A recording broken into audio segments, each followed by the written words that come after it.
we have a chance. Because the New England offense is not the historic New England offense we've known from the past. This is an offense that struggled to find its identity. Tom Brady's still Tom Brady, but he doesn't have the same weapons he's always had. So if our defense can buckle down, at least hold it to maybe keeping them to 14, 20 points, and the Eagles can get over there, get 24, 27 points, I think that's how we win. I think the game, if the Eagles Welcome win, to the ChadBurn Show, brought to you by M. Chad Baldwin.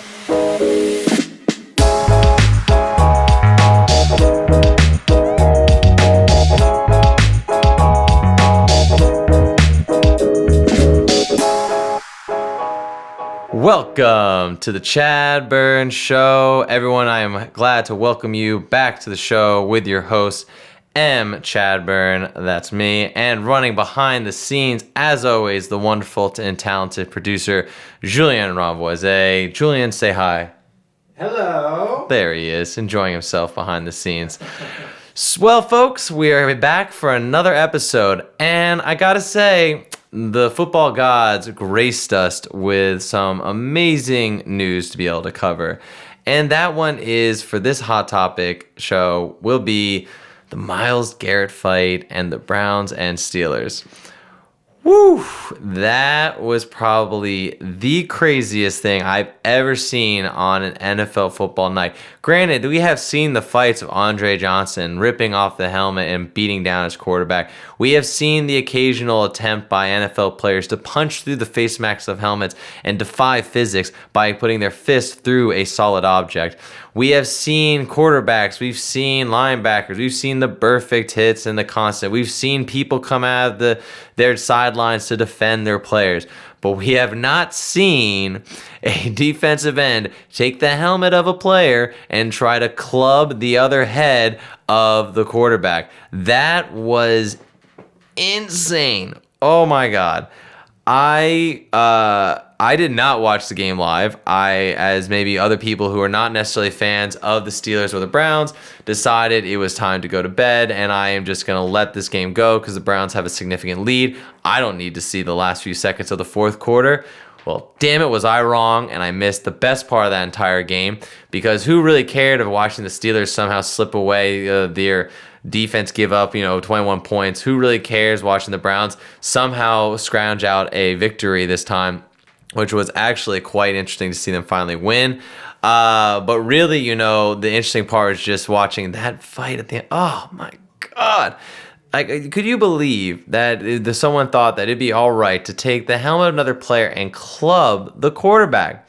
Now, granted, Myles Garrett is not the only one at fault here. Mason Rudolph was off the one trying to rip off Garrett's helmet.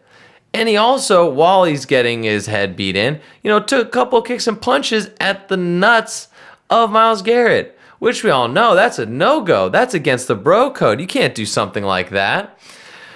So we have, on one hand, the beating with a club. We also have the instigator of the quarterback. We also have, which is overshadowed by all of this, the fact that the Browns have won again and are trying to make a playoff push. But really, let's break it down on what went wrong here with this fight, okay? Who is at fault? Who should we blame? And who, rightfully so, got the suspensions that they deserved?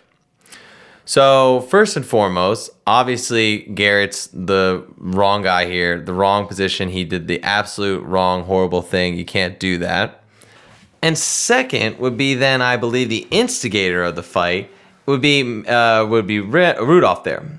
Because Mason really, whenever there's a fight that breaks out, right, a lot of times we say that the second person to act is the one at fault. But what caused that guy to lose his shit? In this case, it was this scroungy little backup quarterback who Garrett obviously is an elite defender in the league, is assuming, I'm getting this last sack of the game, we're ending the game, this is it, we're done. And all of a sudden you have this scroungy backup quarterback who's trying to rip off your helmet, and God knows what he's saying down the bottom of the pile. And he's trying to cause this whole stir-up. He's trying to get off. He's trying to fight also Garrett. So Garrett is reacting naturally to now a challenge from another man. And he believes it's going down. He's trying to fight. So in his act of defense, when he had his helmet ripped off, he's thinking, I'm going to rip this guy's helmet off.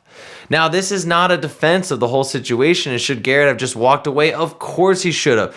Should he have seen that his team was winning and this was the emotional reactions of a quarterback who was having an awful game? Absolutely. But he's having this guy who clearly is no match for him physically try and get at him. He's trying to go back and defend, I guess, his honor with it and rip his helmet off. The mistake he made with it is once the helmet was off, maybe you throw a few punches, you go that route. You don't take the helmet and use it as a weapon. As many pundits have pointed out, that was assault. That could have actually been charged by Mason as assault. He used a weapon, went after his head, tried to beat him to death. So you can't do that. And Pouncey also received a suspension because you can't also, when a player's on the ground, have been tackled by the lineman, doing their job defending their quarterback, and I don't think Pouncey's wrong doing this. You can't curb stomp him in the game, folks. That's just not okay. There seems to be this unwritten rule where curb stomping just shouldn't be accepted in society. It's a shocker, I know, but you just can't do it. So Pouncey will be suspended for that, and I think that's right. But I did see a lot of people defending him and obviously saying he had the back of his quarterback, and that should be something admired. I'm not taking it away from him, but it's just where another idea where maybe just holding him down, throwing some punches is maybe while not appropriate, the more appropriate response in that situation given what was happening.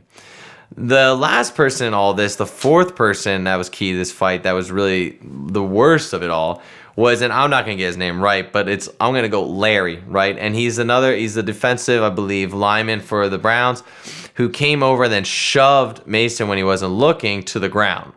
Now, you just can't do that because when the whole fight's over there, and if you're trying to go out of your way to defend Garrett, you're trying to go out of your way to be there for your teammate, then you should be on the ground helping him and ripping Pouncey off of him. Instead, you go after the quarterback who's not looking at you, who's already been beaten once in the head with a helmet, and you shove him to the ground. It's both cowardly and childish. You know what I mean? It's just, with everything else going on, if you're trying to make a case that you're there to defend your teammate, you can go about it in a much better way. But of course, it's so typical Browns Steelers, right? And so typical Browns. They have a win, and now they're having their star defensive player suspended indefinitely for the season. Like, what? There's nothing more Brownish than that. It's crazy. And Mayfield, who's saying all the right things that, of course, his players get suspended, is mad because he finally came through and delivered a win against a division rival. So, and they beat both the Ravens and Steelers, something they haven't done since 1999. And instead, he's got to deal with this circus show of Myles Garrett going after and trying to beat another quarterback to death. So we ask ourselves, is the story that's being overshadowed, the fact that Browns won, is that something even worth looking at? Because they got the win, they took out division rival, which is key in the push for the division. But, do they have a chance to the playoffs? So putting to the back burner this whole fight between Garrett and Mason, and the craziness, because that's dealt with. Suspensions came in swift, justice was met, the NFL did their job, they were fast to act, finally doing the right thing quickly. What about the Browns? The Browns are 4-6. They're sitting third in the division behind the Steelers at 5-5, and obviously the Ravens are running away with the division. But their 6 remaining games are not unsurmountable. They face the Bengals twice, who are abysmal and they should be able to beat. They face the Cardinals, who are probably on the same level talent-wise as them, and obviously then a toss-up of who can come away with that win. They face the Dolphins, who are trying to lose, and then the Steelers again, which will be an emotional game, another division rivalry, and a chance that they could win it too. Obviously, you throw the Ravens in there. I don't think they beat them again. But out of the 6 remaining games, there's 5 winnable games, bringing their final record of the season to 9-7. The problem the Browns come into is that they're obviously not going to win the division because the Ravens have that locked up. So they're fighting for a wild card. And right now, teams that have better records than them that are also in that same position are the Colts, are the Steelers, are the Raiders, and the Bills. 4 teams that right now look better than them. Now, that's not saying maybe one of those 3 of those 4 teams slips up. The Colts could easily lose it if, say, Jacoby Brissett is out again. If he can't go as quarterback, we know he's going to play this week, but if he were to get injured later on, that's going to be, because Hoyer's clearly not going to be a good fill-in for him. You have the Raiders, who are starting to gain steam and momentum with Carr, and it seems Gruden's getting a bit of what he wants, with a run-heavy offense. He's able to rely on some key throws every once in a while from Carr, and a defense that's doing enough. And the Bills, who have a very solid defense and a very good offense when Josh Allen is in his zone. And they're playing the Dolphins this week, so they're going to get another win. So really, do the Browns have what it takes to make it to playoffs? No. So you have, unfortunately, where the conversation should have been, can they make it? And obviously, it's most likely a no, but they're putting themselves in that run. It's completely overshadowed by this complete BS from Myles Garrett. This guy who says he's a poet, who says he works on, obviously, his meditation and trying to be Zen. He doesn't like to be out in the media because he's an introvert. Clearly something happened. The guy ticked off and the man threw down. So he's gone for the season, done. Pouncey is, I believe, suspended 2 games. And then I believe Mason received a fine. And then Larry Ojibwa is out for a game.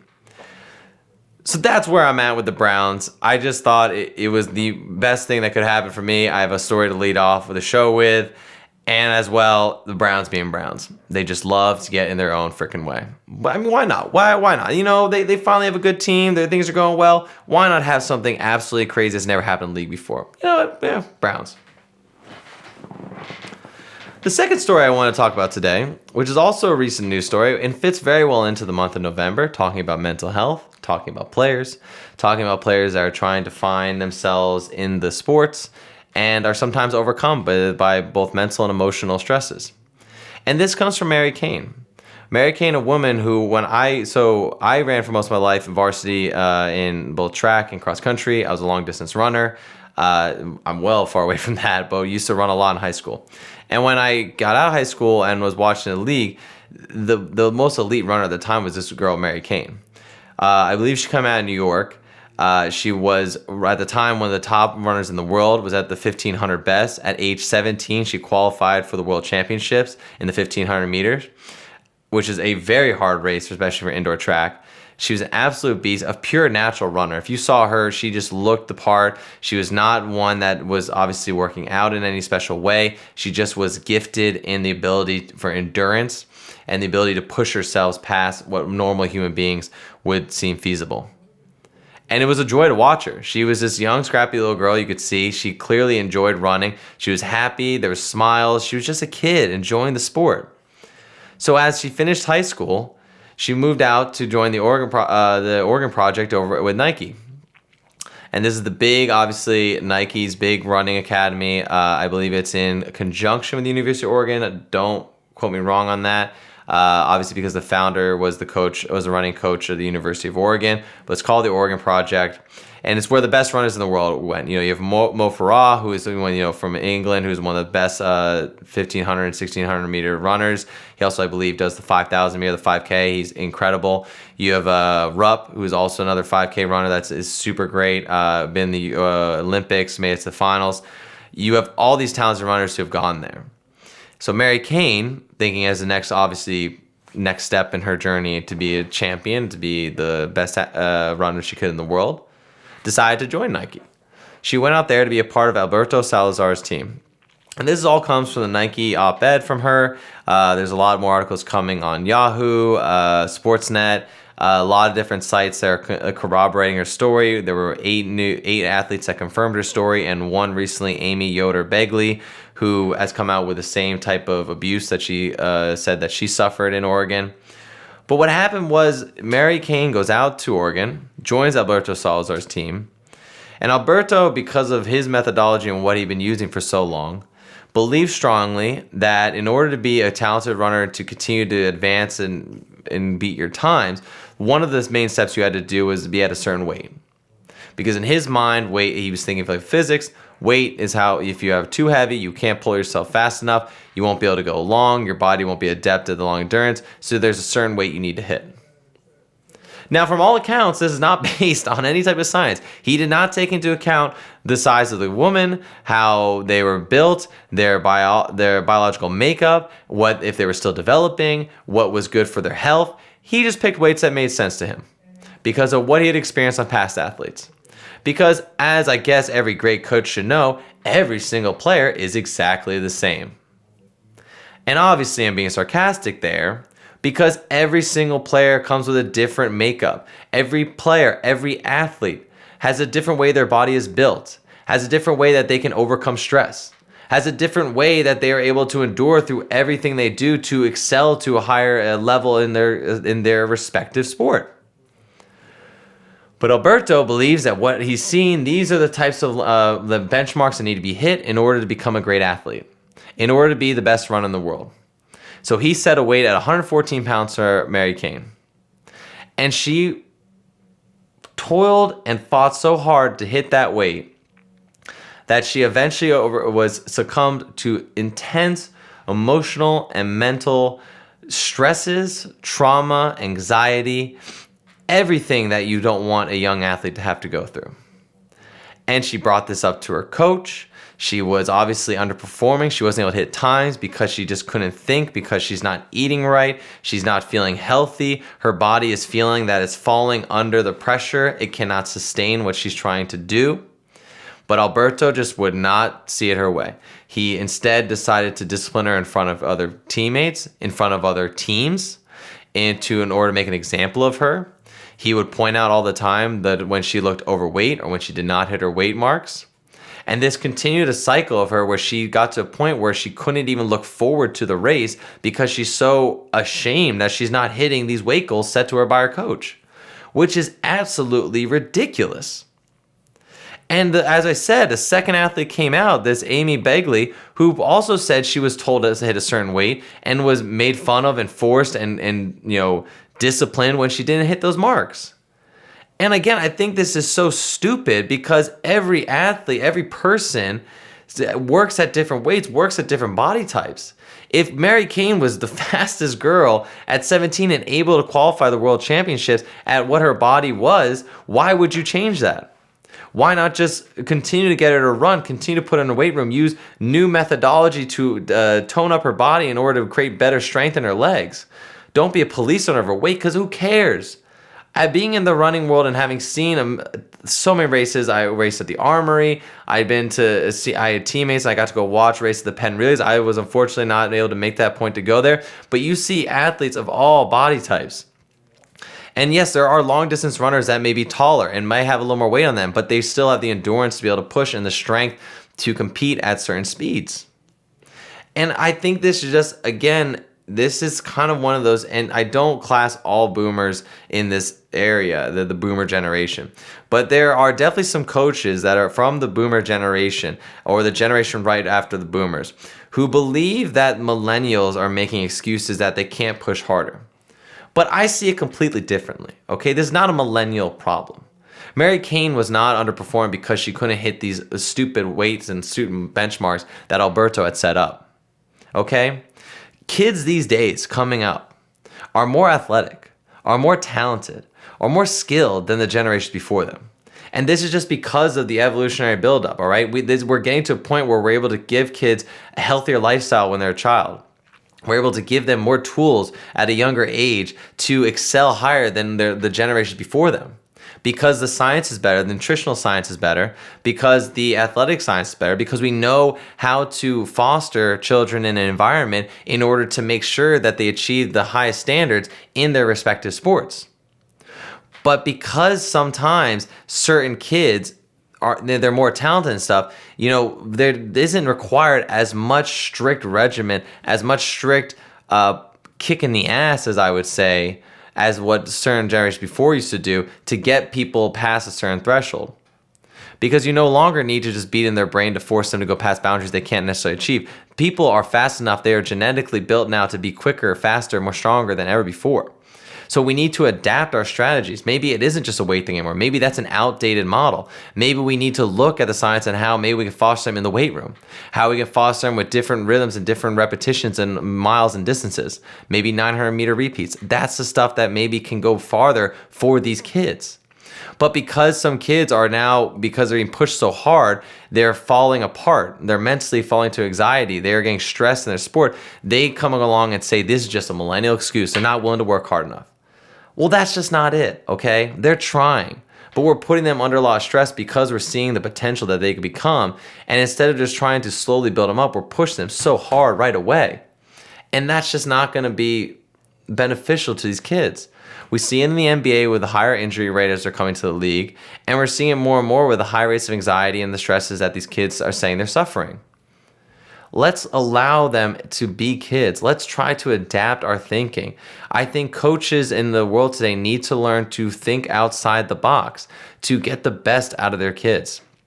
And I do believe a lot of coaches are doing that, and we're seeing that more and more. But as more of these archaic methods are coming out and being revealed in larger publications, the more we're going to understand that this is just madness to put these kids through this. Because Mary Cain was forced to cut herself, and she had to go to people and tell her that I'm cutting myself, I'm depressed, I am going through much. And you know what? They brushed it off. Because again, it's just a millennial being a wimp, just can't take it. No, she can take it. She needed someone to foster her better.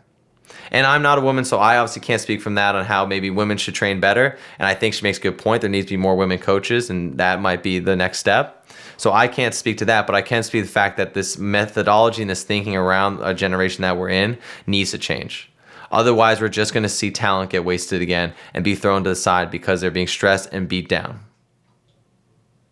So as I said, perfect fit with Movember. With November, again, go to Movember.ca and donate to help men with their mental health.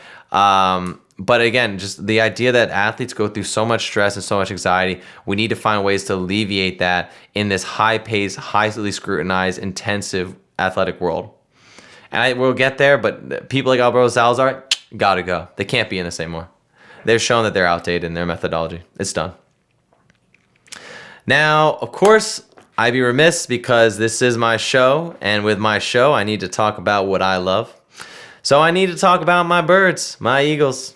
Fly, Eagles, fly. It's time to talk about the matchup this weekend.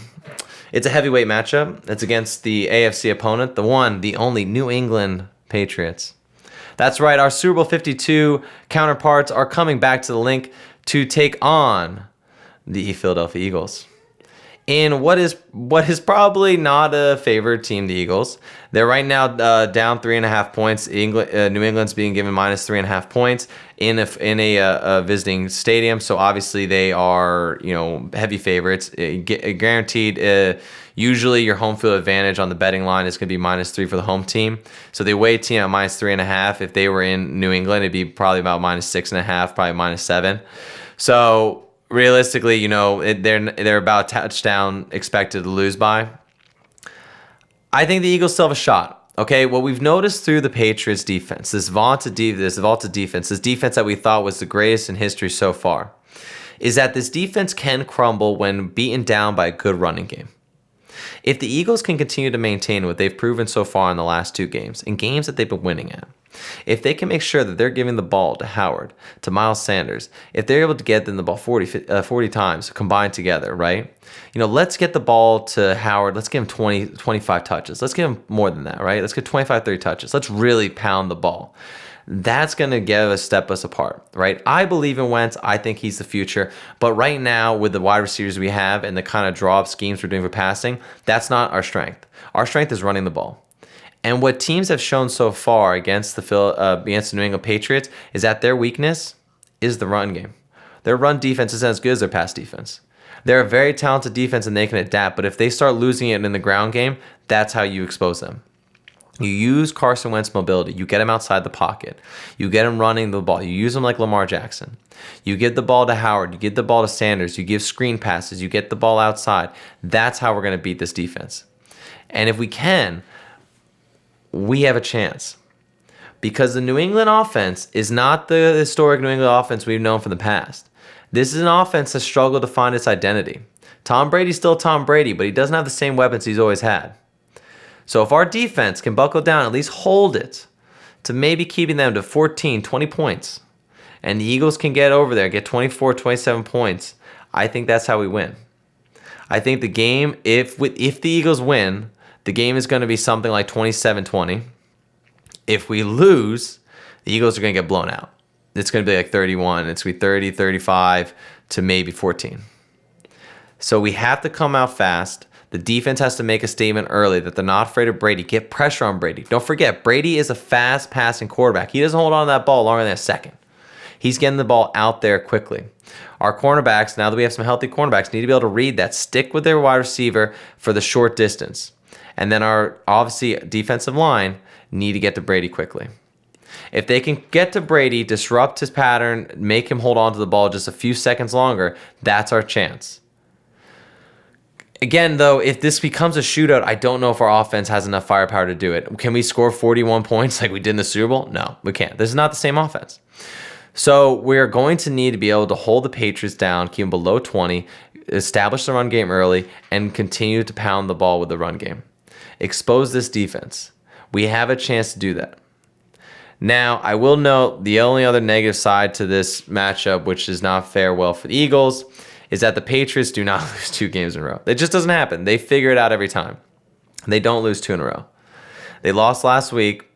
2 weeks ago, they came off a bye as well. They had a bye just like the Eagles. So both coming off a bye. They've had time to strategize, look at the film. They both understand their opponents. The Eagles need to come out not flat. If they come out like they have in the first few games of the season, and they're ill-prepared, as we've seen before, under a Peterson regime, that's going to be the end of it. They've had 2 weeks now to study the film of the Patriots, to understand what they can exploit. Let's see if they can do it. I'm going to keep my faith in Doug Peterson. I believe he is a schemer. I believe he can be a baller. Let's have him keep going as a balling coach. I have faith in what he can do. I have faith in this Eagles team. If we beat the Patriots, that is a huge momentum shift, and going in against the Seahawks will be another big momentum for us, because the Seahawks probably going to lose. That's a much better team. But the Patriots right now are a little bit exposed. Let's take advantage of that. We're not going to have many other opportunities like this against them. So this week, I am going to favor the Eagles, obviously, as a homer, as a biased team. I hope for the best there. It's going to be an exciting game. 4:25 kickoff on CBS. Make sure you're watching. I think that for the Eagles Nation, we just need to remain hopeful. If we don't lose, it's not the end of the world. We could lose these next 2 games and then win out with the rest of the games. I know the Dallas Cowboys have a tough schedule, tougher than ours. They are going to lose 2 to 3 games. As long as we can win out and beat them in the last game of the season, that should give us the division lead and give us a playoff berth. If we get in, as we all know, anything can happen. So let's keep the faith. Let's cheer them on. Let's pray that they can somehow come away from the win for the Patriots, because then that allows us to lose to the Seahawks without any fear of our standing, and then just pound away at those insignificant scrubs at the end. We face the Giants twice. We're going to face the Redskins. We're going to face the Cowboys again. We face Dolphins. Let's just beat them. Let's do it. I'm down. We're going to beat this team. We're going to beat all these teams so easily. So let's go, guys. I say, fly, Eagles, fly. Let's go, Birds. I have total faith in tomorrow. Let's give it all prayers and thoughts to them and hope that we can give them some energy to get through this. So that's our show. I wanted to end it on a positive note with the Eagles versus our hated rival, the Patriots. We got to talk a little bit about the amazing fight with Myles Garrett on fantastic heavyweight bout. We got to talk about the implications of what might be some archaic coaching methods in some very prestigious academies, such as the Nike Oregon Project with Mary Cain and what she went through. Again, our prayers go out to her, and hopefully she continued to recover and fall in love with the sport again that she had to fall out of love with. And we got to talk about the beloved Eagles. So again, this is the show, guys. Running out of time. I hope you enjoyed everything we got to discuss. I know I had fun. I always love coming on here and getting to speak with you. So as always, if you anytime you want to get in contact with me, questions, like talk about the show, you can reach out to me at chadburn.show@gmail.com. You can also reach out onto our Instagram page at the ChadBurn Show. DM me, comment on the post. We're always leaving a little clips from the episode. If you'd like to interact with that, would love to have with you. I will always comment back. You can follow us there. Also, you can reach out onto our Facebook page. We have the ChadBurn Show Facebook page. If you'd like to get on there, join the community. Always posting content on there about the episode coming up. So do stay in contact with us so you can learn on all our new shows. I will be posting updates for what we'll be doing next week. This episode will be on soon, and we will be talking, obviously, post Eagles Patriots and getting ready for the Seahawks next week. As always, we appreciate you being on the show. Love to hear from you, and we'll hear from you next time. Till then, have a good evening.